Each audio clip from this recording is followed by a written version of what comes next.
Welcome back to Switch to Linux. This is the business edition of the weekly news roundup. These are recorded live Fridays, 9 p.m. Eastern Standard Time. If you want to join us live, you can help support this channel by having a look at all of our various affiliates. Of course, if you use Amazon, you can go ahead and use our Amazon affiliate link. We have several web hostings, a couple VPNs, and some podcasting statistics stuff there. If you want to give any of those a try, go for that. So let's go ahead and dive on into the news. However, the first is a public service announcement given to us by the FBI.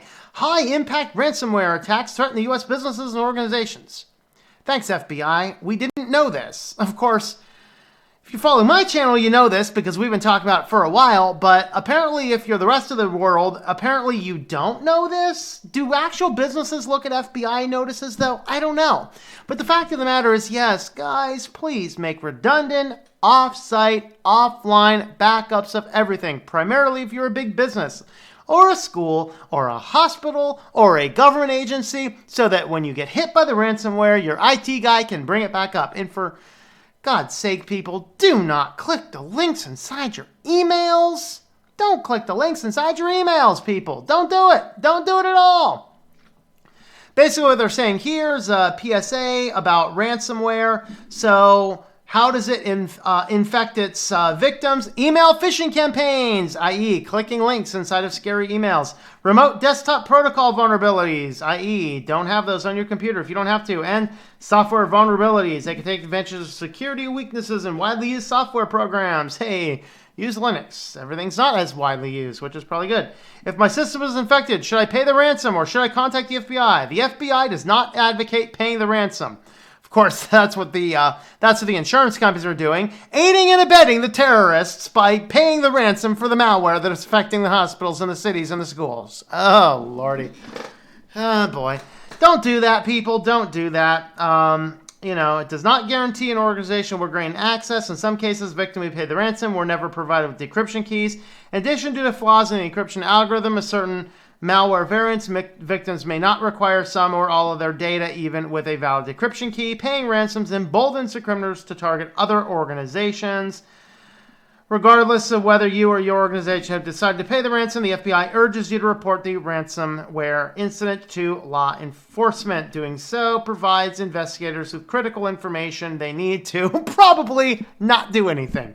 Just saying, I have reported more than enough bad stuff to proper authorities to have nothing ever done in every case. So, I don't have a whole lot of confidence in my government to take care of me, but, cyber defense best practices. Regularly back up your data and verify integrity. This is why I do not use automated backup systems. I always do things manually.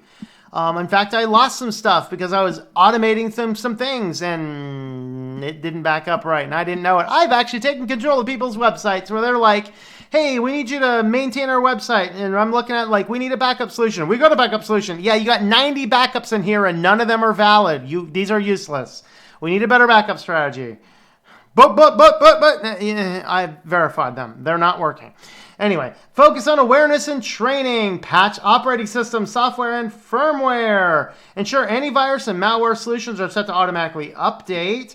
Implement the least privilege for file directory and network share permissions, i.e. switch to Linux, people. The reason Linux is more secure is not just because of its obscurity. It separates the same main administrative functions from the regular system, unless you are foolish enough to be using your computer as root, which you should not be doing. Disable macro scripts from Office files. Implement software restriction policies. Employ best practices.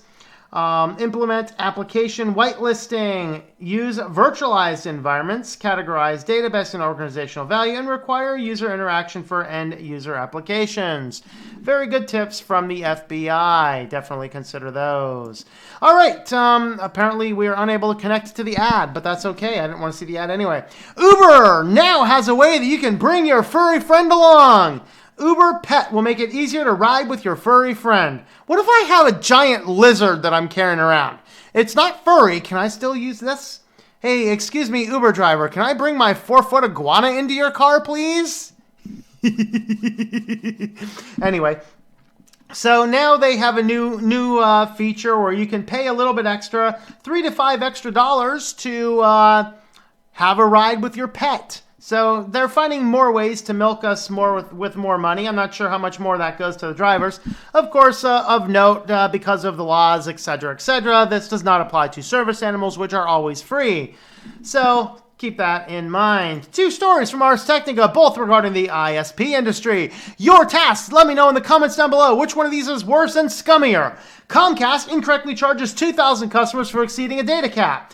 This kind of goes back to, there was a guy who was getting this data cap notice, and he's like, dude, this is not right. So he actually went through and completely unplugged his modem for an entire day, plugged it back in, checked his data usage, and it still was showing he's using gigabytes of data. He calls up the company, he's like, yeah, I know it wasn't me because my entire modem was unplugged. And they're like, well, our systems detected it was. So, and so with all of that being said, he ended up having to pay the bill, I believe. I think there might have been a lawsuit in the middle or whatever. Well, it turns out that, yeah, all their meter readings for their data meter readings were not reporting correctly. So over 2,000 customers were charged inappropriately for data caps for using their Comcast.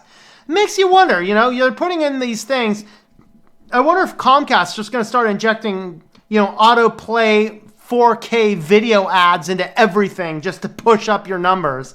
I mean, that'd be exciting, wouldn't it? Hey, let's just mess with everybody's thing. And guys, that's the biggest reason people are running ad blocks these days. All these websites whining about ad blocker, ad blocker, ad blocker. You know what? Stop playing auto-playing HD video ads and I might turn off my ad blocker. There's a thought. All right, there's one ISP story. Here's your other one. AT&T raises prices by 7% by making its customers pay AT&T's property taxes. By the way, this is a fee tacked on after locking the customer into the contract. So you have the contract, and technically, guys, remember I was talking about this last week, I think, with Comcast. I had this little notice like, hey, call Comcast, whatever. Really was a scam from Comcast to try and upgrade people into who have an internet-only service to get them to also get the streaming service too. So it's like, oh, no TV, but their streaming service, you still pay the fees. And so they might lock you in for the rate of the actual service, but their fees aren't part of that. And so they could jack those around anytime they want to. You come back and, well, it's part of the terms and conditions. I'm like, no, I'm not interested in your streaming crap, even if it saves me $3 now. So, I keep on paying that crappy stuff. Didn't really want to go through the retention program to see if they'd give me another deal or not. I don't know. Hey, every bit of my internet's a tax write-off anyway, so I'm just paying the government less for the money that I make. So, oh well. Anyway, with all that being said, AT&T, they will lock the customer into the contract, but they add this onto the fee. So despite you have a locked-in contract, your rate is still going up because now they're charging the fee from 3% to 7%. Yay, scummy AT&T. But hey, the FCC is an AT&T. Actually, he was a Verizon lawyer, wasn't he? But he's in the back pocket of all these guys, and nobody really cares in our government, which is yet another reason why I have no ability no confidence in my government to get anything actually done.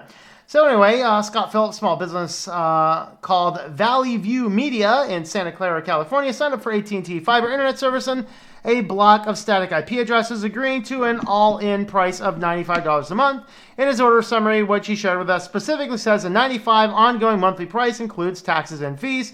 Document makes no mention of property taxes. When he got his first bill, which he also shared, it contains this notice. Effective October 1st, there will be an increase in AT&T cost assessment charge used to recover AT&T property taxes. The monthly rate will be charged from 2.9% to 7%. AT&T, pay your own stupid taxes, you morons! What is this insanity? Do we really have to get in here and start paying your property taxes? It's a business expense. Don't be passing on to the customers, especially if it wasn't in your bills. For the love, AT&T. For the love. AT&T, go burn in this stuff right here. That's what I'm telling you right now. What do you guys think? So which one of those two ISP companies is the slimier of the companies? I don't know. I'm kind of going with AT&T, but let me know what you guys think. All right, on to our feature story for the day. Adobe is cutting off all users in Venezuela due to U.S. sanctions. So yeah, if you had Adobe, if you had like CS4 or CS5, bought the software, you own the software, hey, the software's still going to continue to work. You may even be able to install it on your computer. But Adobe doesn't sell software like that anymore. Your computer has to constantly be able to connect itself to the internet to verify itself and validate itself. So you have to pay out the subscription fee. So yay, subscription fees for everything, because Adobe's like, we got the market cornered, so we're going to go ahead and do this. Well, United States government kind of put some sanctions on Venezuela, and Adobe's like, sorry guys, we just can't service your country anymore. And so all those connections are being cut off. Now, the original stories, they were saying, sorry, we're not going to give you any refunds anymore because the refund policy is also against, we can't do that in the sanctions, whatever else. They've backtailed on that. So now, as of right now, when we're doing this story, you have until the 28th to download your content, and you will receive a refund for unused time. And so with that, but sorry, so all you people listening from Venezuela, please switch to Linux. We have Inkscape, which is a perfect replacement for Illustrator. We have GIMP and Krita, which can replace Photoshop just as fine. We have Blender for all your 3D stuff. We got a pile of different things for Dreamweaver. There's other things. You can get along without the Adobe software, which, by the way, most of those packages you can use on Windows systems as well if you want to keep using those, but switch to Linux anyway. It's going to be better for you. Trust me. You don't want Microsoft to stop supporting everything because of the same thing, because I got news for you. If what Adobe here is doing is actually technically the law, I'm sorry, but Apple and Microsoft will not be far behind them.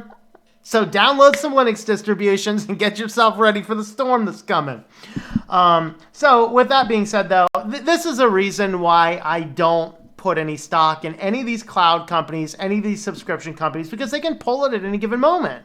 And we don't want to be pulling it at any given moment. This is insanity. People, start using free and open source software, or at least look for other sources.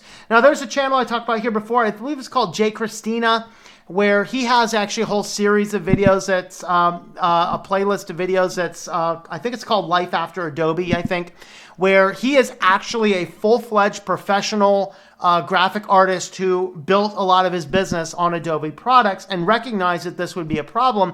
So he went through this huge task of evaluating every piece of software, and he has a giant video playlist on his channel about all the different options available for replacement. And he uses, I think he still uses Windows systems, I think. I don't know. He's either on Windows or Mac. I don't think he's on Linux. And he didn't go with the all-free FOSS softwares. He went with some paid options on different things. But definitely check out his channel, particularly that playlist. So it's Jay Christina is the guy's channel. So that is kind of the case. So let me know your thoughts on all these in the comments down below.